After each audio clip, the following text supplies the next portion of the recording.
Excellent. So Louise Dueno Hi. is on our board, one of our board of directors at Stories Love Music. And I met Louise at Cobble Hill Health Center in Brooklyn when we were in the phase of research and field work, trying out our programs, James and myself as musicians coming in to Cobble Hill and working in the rehab center with both the general population and then also a dementia unit of people who had different stages of Alzheimer's and dementia. We spent a good number of years there working, and so Louise is now sitting on the board with a good knowledge of Stories Love Music and what it provides and what it provides to both the caregivers and to a senior with dementia and Alzheimer's. Why don't you just start by saying why you think, with your experience at Cobble Hill, creative engagement, which is an umbrella under which is music, art, working with plants, working with food, anything creative that engages. Why is this so important? Well, in my years of working with the elderly and mostly the dementia population, one of the, well, how would I say, one of the biggest issues are finding activities that people with dementia can connect with, activities that are meaningful to them, activities that you can see that they connect with, that validate sometimes some of the behaviors that they express, sometimes what they're even expressing, but they can't really express it, but they can express it through art, through music, through horticulture. And I think music is one of those programs that I really try to do my best to bring different variety of music programs to the dementia population. It was good for the residents. It was good for the staff, not just the activities coordinators, but the caregivers also, and even the families. A lot of the families also participated in the variety of music programs that we did. And one of the things about Stories Love Music that I observed and I really thought was really great how the residents responded was when they reconnected to a song that meant something to them, um, while you spoke to them and you spoke about the music that you were singing, and you kind of put probing questions there where they would reminisce. When residents spoke about a song that reminded them of their wedding day, and I still remember some of the residents in the group that would talk about, that was my song at my wedding day. And to see this is, sometimes it brought tears to my eyes. Like I was in the office, I had to run out of the office. And not only me, but the recreation staff, when we had our meetings and we would talk about the different programs, and we would talk about how we can make it better and how we could take this not just to the dementia unit, but to the other units that did have a number of dementia residents, and to the staff, and not only to the CNAs who are the frontline caregivers, but to everyone in the facility to know about what Stories Love Music does for the residents and how anyone could really be engaged with the resident through music. I think over time, because we were at Cobble Hill Health Center for a good stretch of time, I think there was this progression of, wow, this is how universal, how it was impacting, like you said, the staff from someone who was cleaning the floors or preparing the meals or preparing the medication, or that anybody in the facility was affected by the mood and the energy that would be created by the group. That was, you mentioned so many things, so many stories. So in Stories Love Music, the music is a beginning, not an end.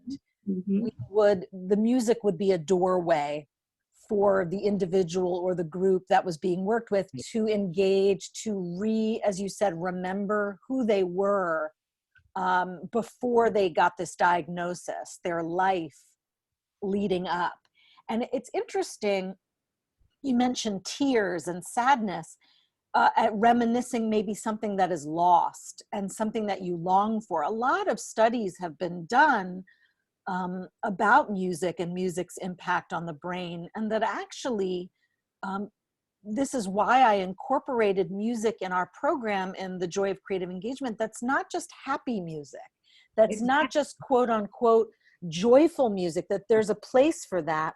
But when we played music that was melancholy or sad, the people we were working with could experience those emotions, release those tears, and that made them feel better. Better, exactly. And that was something that I would always share, excuse me, with the staff when I went on the units, and even like my staff, when they did music programs, and they tried to do it the way you did the Stories Love Music. They would have a circle and they would talk about the music, and there were residents that would reminisce and cry, and the staff would go, oh, the CNA or the housekeeper, oh, they're crying.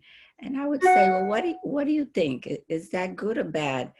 And they would think about it. That's good, because we have all kinds of memories. I remember the housekeeper on the 5th floor said that to me. She said, we have all kinds of memories, and some of them give us tears of joy, and some of them give us tears of not joy. Well, and for many people with dementia, their verbal capacity or their ability to make eye contact or move is so greatly diminished that for many in the room during these sessions, crying was the one sign that we would have that they were there with us and experiencing the session, and it was impacting them, that they were there and feeling. Right. Even though like they might not be able to, like other people, move their bodies or tell a story, that there were many different ways to respond. And sometimes what the staff told me and what I saw sometime was that after this crying, reminiscing about this song that made them cry, somehow they had moments of clearness where they would talk about the events, and then gradually getting them in the conversation, we would bring them to a happy time. And all the emotions. You once said to me, as we were talking about our program, and you said this is really providing those special moments, those quality of life, those meaning, because the landscape of dementia and the caregivers taking care of them, the nurses, it can be very bleak. It can feel very lonely and depressing at times. And you said that these are special moments between all of them. Precious moments. What's that? Precious moments. I remember I would call them precious moments. Yes, and we would try to have these precious moments for the residents with dementia. And one of the things we would do is we would try and tally how many precious moments the residents had in a day. And when we had our weekly meeting, we would have a weekly meeting and talk about the programs that we did, the residents that were participating, who we would want to engage more in certain programs. And we would talk about these precious moments, and everybody would be there, and everybody would share it and be happy for the residents. And this would be something else, how we could give the resident a precious moment through this, whether it was music whether it was a a little manicure, whether it was a donut, but and how did we, what would we describe as a precious moment? A moment where you and the resident had that interaction, where the resident had a very positive response to that stimuli, that whether it be music or whatever it was, and the resident smiled. And maybe sometimes there were residents who, by having this precious moment, they would deviate them from an experience that could have ended up in a negative. Yes, and this is where the Okay. caregiver, yeah, this is where the staff comes in, because part Yes. of our observation as Stories Love Music, as we built the joy of creative engagement for caregivers, we used our observations of our staff that we saw week after week at Cobble Hill and many other facilities. Mhm. And what we would notice with staff is they would have to encounter with the Alzheimer's senior population a wide spectrum of behavior, from depression and catatonic Yes. to anxious to angry, verbal outbursts, physical, at times physical outbursts, Mhm. conflicts between people because people are confused or in pain. And that when you have, as a staff, have to deal with that much unpredictability, though I would imagine that those precious moments are those moments when you feel like the mood is shifting and that there's a sense of camaraderie and we're all coming together around something to create it, that would be a sense of relief for the staff. Absolutely. And not only that, but when residents experience these precious moments, they will accept care more. Cooperative. Cooperative. They would, if, with ADLs, and as we know, with residents with dementia, going into taking a shower could be something very fearful. And if they're having a day where they're not having a good day, it's not a good day for a shower. Transitions in general are challenging. Exactly. Transitioning from one event to another. And this is where music comes in a lot, because I remember another story that on 5B, where the house, 5B is the Alzheimer's unit. Mm-hmm. yes, our Alzheimer's unit, the housekeeper said to me that the song that Miss Smith likes when she's not having a good day, I learned to sing the song for her. So she would sing the song that she liked, and that would make her like forget about whatever was bothering her. And she would come out of the room and actually come and join the day room. And of course, the activities staff, all of them, the ones that work on the dementia unit and the ones that worked on regular long-term care units, we all shared what we learned with our residents when we had meetings. So every one of them was equipped to work with dementia residents. They were, Every floor we did have, even on our short-term rehab floor, we started to get residents, because some residents with dementia, uh, they're physically, healthy. They might need some physical therapy after a hip or a knee replacement. So they come to Cobble Hill, they're on the short-term rehab. So on the short-term rehab, it's a very fast-paced unit. So the staff there, the nursing staff there would consult with our supervisor from the dementia unit on how to interact with these residents and what we could do to make it better. So, that's so great, because I noticed just how much the staff, at that facility in particular, had to really shoulder, and how hard they really worked, and how stressful it could be, and how resourceful.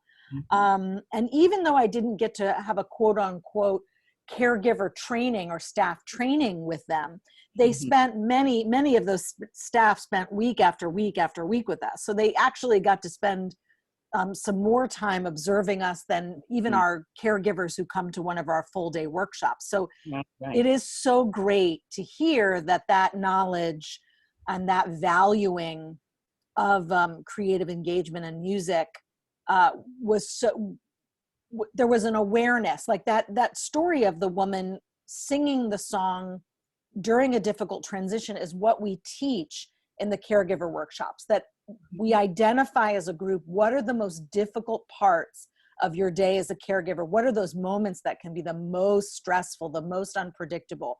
What could we do? Is it playing a source of music from recorded music? Is it singing? Is it whistling? What is available to you that you can use? And those, most impactful, I think, for James and I were those times on 5B, which was the unit where people were most advanced. Yes. And it was the most apparent to me how quickly we could change the mood and the energy in a room that could feel at once, maybe when we walked in, very dark, potential conflict, some physical outbursts, some verbal. Yes. To a lay person that would walk in, they might feel very afraid of what they saw. And as musicians and people that were training in this program and doing our work, we learned to come in and realize that our energy coming in mattered. And when we walked in with a sense of openness and excitement of what could happen, and then we started with the music, it would be almost instantaneous that a room that would at once be pretty down, or people suffering either mentally or physically with pain, would very quickly, it's called entrainment in the music and brain landscape, where on a cellular level, if a group of people are sitting and experiencing music together, it all goes into their body on a cellular level, and they all kind of shift their energy and their spirit. It's what happens when someone goes into church or a temple, where they have a spiritual experience together. And this feeling was spread to the staff also. This wasn't just with the residents, because many times the activities coordinator would tell me, "Oh, I'm so glad we had that program up there, because now everybody's in a good mood." Yes, everybody would come out. We would, in the doorways of the room, all the doorways would be filled with the nurses, the gentleman who cleaned the floor. Everybody was sort of, it's like you're gathering around a campfire, that sense of gathering around the light and the warmth. But when I was working in my office, and there was a lot of stuff I needed to do for different committees I was in, and sometimes I was just wanted to, like, oh, I need a break from this. So whoever was in the recreation room, I said, I'm gonna go get some therapy. You know where I'm gonna be. They knew I was going to 5B. And people would wonder, why would I go to 5B for some therapy? Well, I would go to 5B because I knew there was either some kind of program going on 5B that would make me feel this feeling that everybody was happening. It could have been your program. It could have been an art program. It could have been a party that they had, a theme party where everybody got involved. Because when you bear witness to the fact that they are not taking those precious moments for granted, Exactly. It reminds that to you. It's a reminder to you as the staff. So one day I went up there thinking that, I'm going to have one of those. Well, it was maybe a full moon. They were having maybe it was like 5 residents that were really having very difficult day that day. And it all happened at the same time. So when I got up there, I found myself involved in this. So I couldn't just leave, I had to get myself involved, and everybody was happy that, Louise is here. You can't leave now. You have to help us here. So what we did was, of course, in helping out, I changed someone's adult pull-up. I took someone to the bathroom. I helped someone with some coffee. And then people were quieting down. So we took people to the day room, and both Marianne and Whitney were there. Marianne goes, excuse me, Marianne goes to the nurse's station where we had she had a CD player there. We had the speakers there. So Marianne had different playlists that she would play, and she had the perfect one. And that playlist had some of the songs that you would sing for the residents. It had a variety of songs, calming songs, happy songs, clapping songs. So we went in the day room, and in a matter, I think it was like in half hour, we got the unit to be quiet. Mm-hmm. When Yes. I say to be quiet, I mean to be nice and calm for everyone. It's like palpable. I mean, it's Yes. like if you go into a room of students in a young Right. daycare or anywhere to a group of adults or wherever, where you feel the energy change from what it was to a sense of peace, calm. And I was up there for about the whole thing, an hour. I came back, and everybody, it was lunchtime at this time. And I think it was Elaine asked me, "Are you feeling better after your therapy?" I said, "Well, I had to work for my therapy, but I do feel better." Well, it's powerful work. I think, people would always ask me, how can you work with that population? Isn't it very scary or depressing or unpredictable? But it was very hard to explain to people, but I could slowly start to, because I'm good at describing things that are hard to describe, but So rewarding at the end of the day. well, it's rewarding when you see the power of something so universal. Exactly. And that when you realize someone wants to be seen and someone wants to belong and someone wants to be heard and feel like they are a part of something and have a transformative experience. And when you feel that power, it is very rewarding. I also wanted to talk to you about the idea of looking at creative engagement as a quote unquote non-pharmaceutical approach. Oh, it was your years in a facility like this. Yes. Your years, you will be a good person to speak to this because you had to, through administration, there were certain things you all had to do. If someone was exhibiting challenging, destructive behavior, that there were certain things you had to do before you could medicate. And why is creative engagement something, I think we just described it in the last 10 minutes of how it can change, but can you connect creative engagement and non-pharmaceutical approach? Absolutely, because these medications are really not always helping the residents that have dementia. They kind of what kind of medication would this be? The antipsychotic medications. I don't know their names, but the category is antipsychotic. Yes, they're not always the answer. They kind of like, they might give the resident other behaviors that they didn't have, or they could decline, and it could affect their eating. It could affect their mood. So, it's like a whole bunch of things that could happen.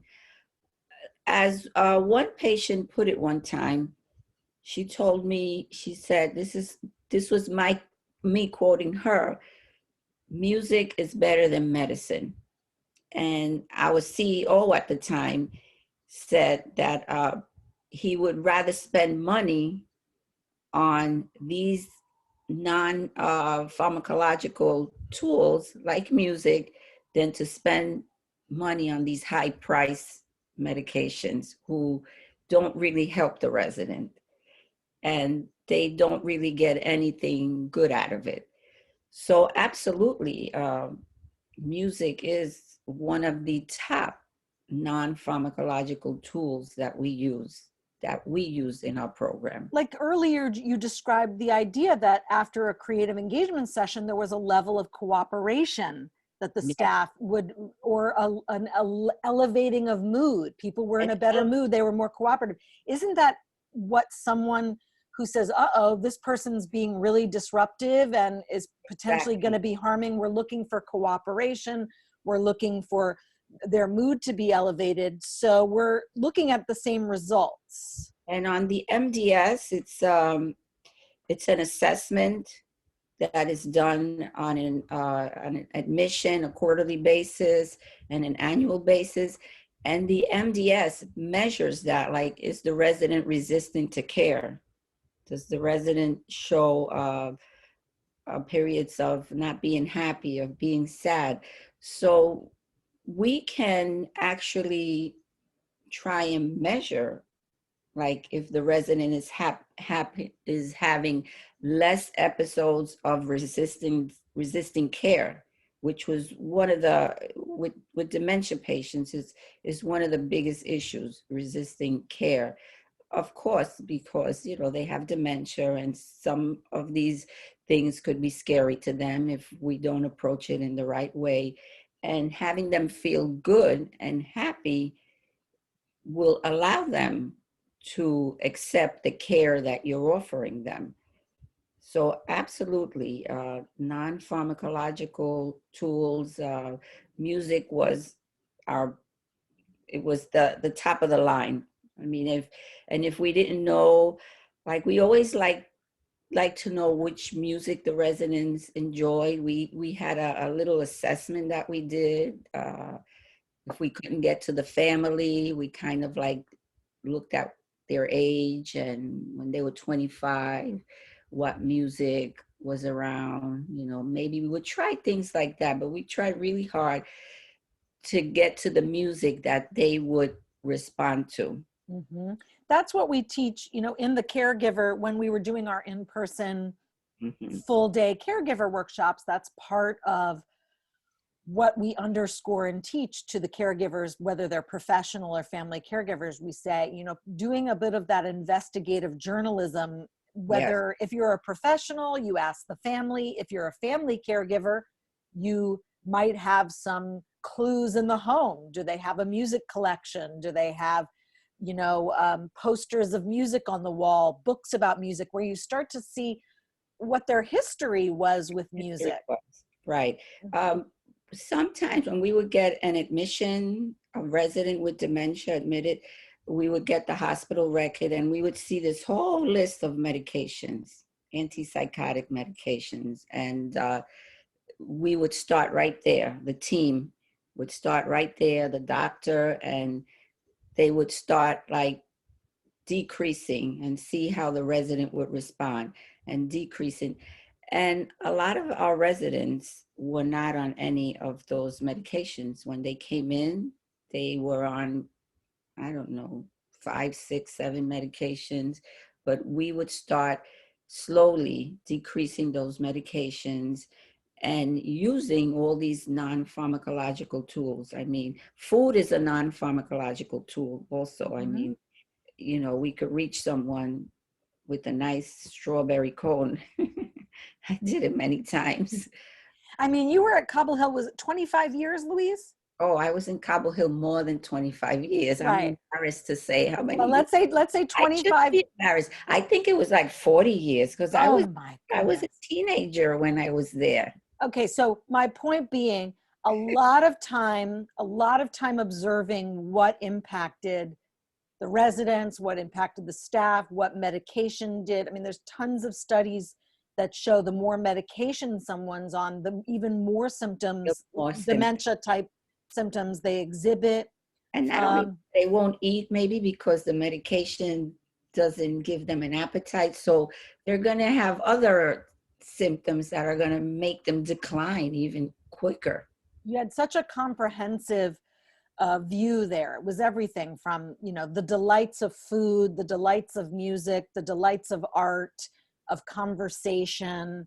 We all that within 48 hours of admission. Right. You said this is important to know, just as much as that list of medications. Within the 48 hours of them being there, we had an assessment, and on the second day, the third day, we would meet, the team would meet, and we would go all over at what, you know, everyone's input from all the different disciplines, and we would provide a very nice plan of care based on all this information. We would call the families if we couldn't get it from the resident. We would call the family, and they were more than happy. Some of them were like, oh my God, this is so nice that you're calling to find out what my dad, my mom, my husband, my wife, likes. And I said, well, that's very important to the plan of care. It's Quality important. of life. Exactly, that they're happy and that their quality of life is good for them. Because I think a lot of facilities, obviously a private home is different, but in a lot of facilities will use that language when they describe, oh, we're all about providing a good quality of life. But unless these types of things are really, really valued by the people that run a facility and the staff and the directors, they won't be implemented on a daily basis. And really that making these a part of the daily routine is the difference between people sinking into depression, staff burning out. I mean, now we're looking at COVID-19 and the Yes. long-term effects. I was just going to mention that too. Right. So COVID-19 now has taken a situation that was already very challenging and made it more challenging. Mm-hmm. And the staff at Cobble Hill during this pandemic I'm recording. They've had to be very creative in how to deal with the activities that they're offering the residents. And I'm really so proud of them that they really came up with some wonderful ideas on how to get programs on the unit, by using, of course, the television, and they have like a closed circuit channel that they can talk to the residents on the TV, provide programs. Now they're having the residents are going out to the backyard, social distancing, and the families can see them. Really a lot of really creative things. They divide themselves into groups, the A building, the B building, and they go on each floor with, of course, music. And so despite COVID, they're being very creative. Oh, yes.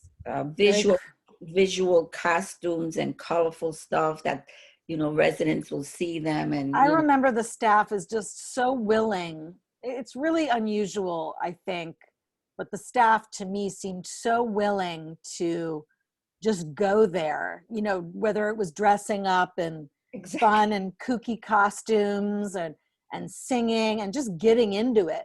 And I think that's really the spirit of the joy of creative engagement for caregivers. What we're trying to teach caregivers in this program is that how they feel about themselves, the staff now, the caregiver, how a caregiver feels about themselves, how they feel about their work is going to impact their work and the person they're caring for. So before we wrap, up our conversation, what do you think are the, greatest things that caregivers and staff can get if they get this training, which we're now going to adapt and put online to make it more readily available for professional and family caregivers?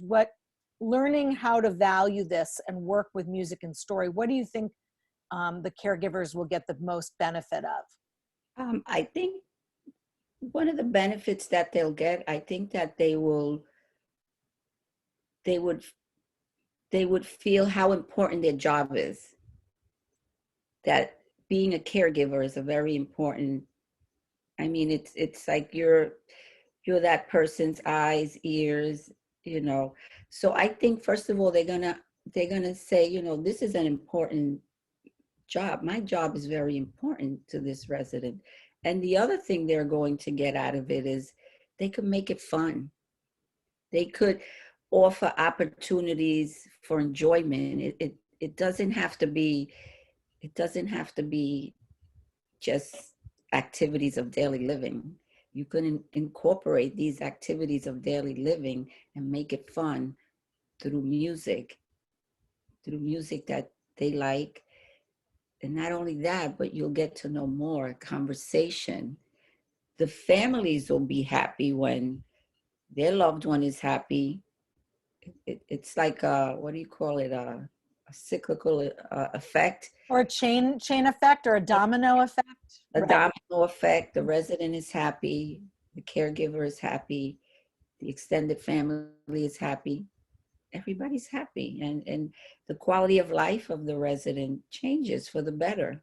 Yes. I mean, that's not to be undervalued, because we can see statistically in this country the rates of turnover and somebody burning out and wanting to leave a facility that they're working out, they're working at. And so it's in the best interest of a facility, be it a nursing home or a rehab center or or a memory assistance clinic, to have a staff that feels productive. One of the things that I always felt at the end of the day, walking to the train station, tired, my feet hurting, I would say, I made a difference in someone's life. And that made me feel good. Besides all the other things of, deadlines and meetings and care plans and all of that, I made a difference in someone's life. Thank you, Louise. Thanks for talking with us today. I love to talk about what I did. I Well, worked you hard. were a great encourager and champion of Stories Love Music's programs very early on in its beginning, really valuing music and story and creative engagement. And so it's great to have you on our team. Thank you. It's my pleasure. I love music myself. Anything else you want to say, you want to share? Um, I miss Stories Love Music. Well, it's good. It makes me happy to hear that staff and residents will ask about it, and that people were, missing it, because it does show its value and the space that it fills. And I'm hoping at a point, hopefully soon in the near future, this will be built into the environment of every care facility, that it's something that is way more common and readily available. And I just want to say that the reason why a lot of these things worked at Cobble Hill is because uh, our CEO, our administration there, our nursing administration, we all worked for the same cause. And if we They asked were for open something, to it. they were open to all of this. This is Very, very important, because very, very. we've We had need some real support. challenges with Yes. other facilities where we tried to work with their staff and or work in different capacities, and they didn't we're not able to logistically make it happen. Or so it is really important that those in charge would value this and be open to it. Absolutely. It wouldn't work. It's not going to work if everyone's not on board. And everyone in the facility has to know what you're doing. Communication. This can't just be a little program that recreation is doing. Everybody has to be on board. Yeah. Well, that was the success of that, was that everyone really paid attention to its positive outcomes, and then didn't just say, okay, well, that was that in a singular Okay. moment in time. Okay, that really worked. So now we have to make this even more a part of our daily routine. So that is the hope with working with more and more caregivers. And Mhm. thank you so much, Louise Dueno. Thank you. My pleasure. I could still hear you singing, Wise Men Say.